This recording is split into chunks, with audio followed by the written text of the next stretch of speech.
Hello and welcome or welcome back to another video series on effective solutions or evidence-based practices that facilitate the practice and generalization of a learned social skill into our real environments, our hallways, classrooms, our school environment. Now today we're going to focus in on video modeling. And video modeling, most of us know, it's beyond just simply a video and a supermodel. And yes, I'm showing my age with Cindy Crawford and okay, joke didn't work. Let's go on. It is an evidence-based practice. And here we want to emphasize the fact that it's simply not using video and a student. We're using video predominantly now in our school environments for lots of different purposes. But it's more than just simply the use of video.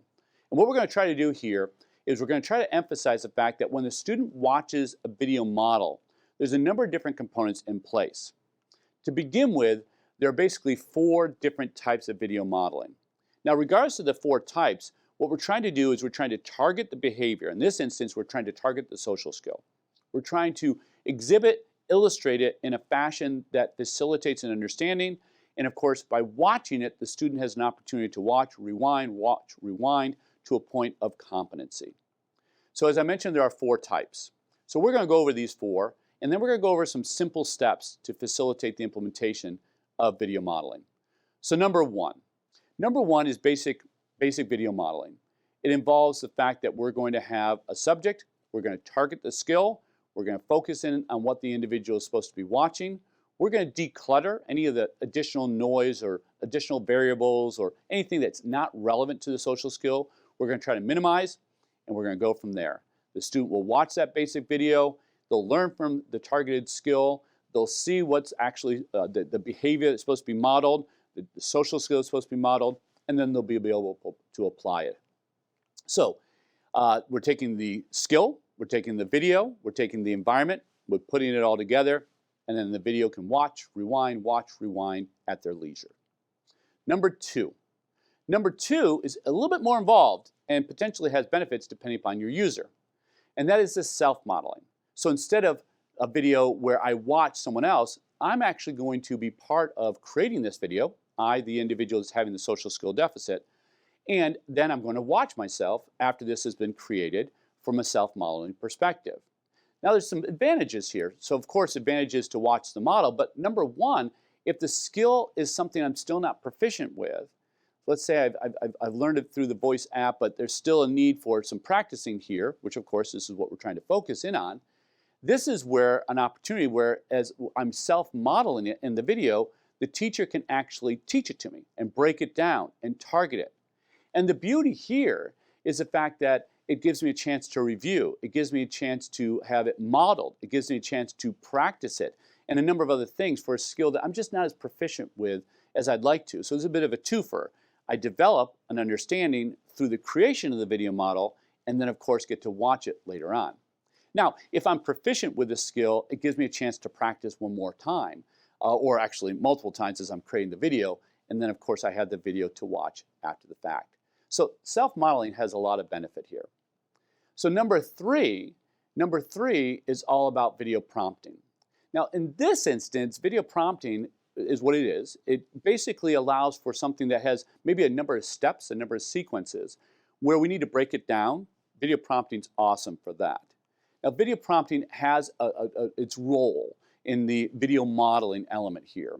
And particularly here, if there's a series of sequences, as I mentioned, to complete a task, video prompting is awesome within the video modeling continuum. Each step of the task, of course, can be broken down, it can be visualized, it can be understood, and by watching it, rewatching it, I'm developing that competency. In addition, as I mentioned a moment ago, it's affiliated with a skill, a social skill, a task, but also social skills are tasks that have numerous parts to it that need to be chunked.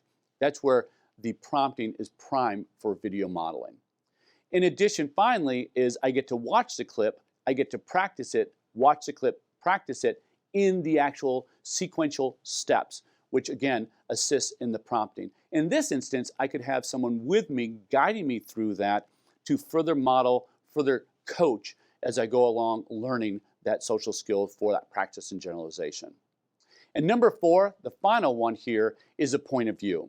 And it is what it is, and that is that perspective we're supposed to have maybe in expressive communication or maybe in that communication process in terms of turn taking. So in this instance where I need to see it from that point of view, that perspective, that is perfect for what we're going to create. Now, whether or not the individual that is challenged with the social skills part of this video, that's not relevant. More importantly, it's that point of view. Now, there are 6 basic steps to think about when we look at implementing video modeling. Number 1 is, as we've mentioned before, we're going to identify the target skill, in this instance it's the social skill, and in my lexicon I've mentioned the fact that we're going to declutter or we're going to control for the noise. And that is areas, issues that are not relevant to the target skill, we're going to minimize or simply delete from this actual experience so they're focusing in on that targeted skill. Number 2, we're going to break it down into teachable parts. Yet, beyond just the prompting, we're going to break it down into the self-modeling, whatever it may be, so the individual sees it, understands it, and is able to then practice and generalize. Number 3, we're going to keep it short. Short and sweet. Less is more in this instance. And if we find it needs to be longer, then maybe we're going to chunk it into the prompting, things of that nature. But short is sweet because, of course, what we're trying to focus in on. And again, declutter, focusing on that target skill.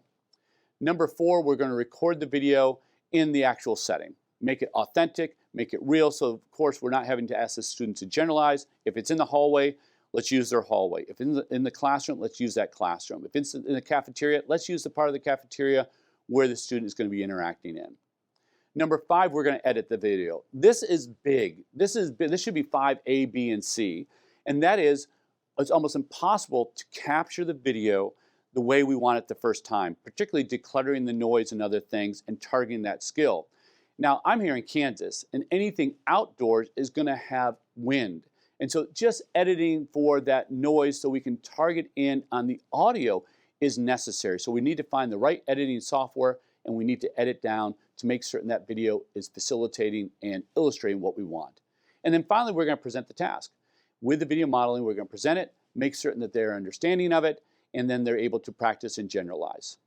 So there are a number of examples out there, video examples of video modeling. So of course, we've linked to several of these. We also have created an implementation guide, and we've linked to additional resources that break down the multiple steps to facilitate the implementation of video modeling to facilitate practice and generalization of a learned social skill, hopefully from the Voice app, into the actual environment for the student.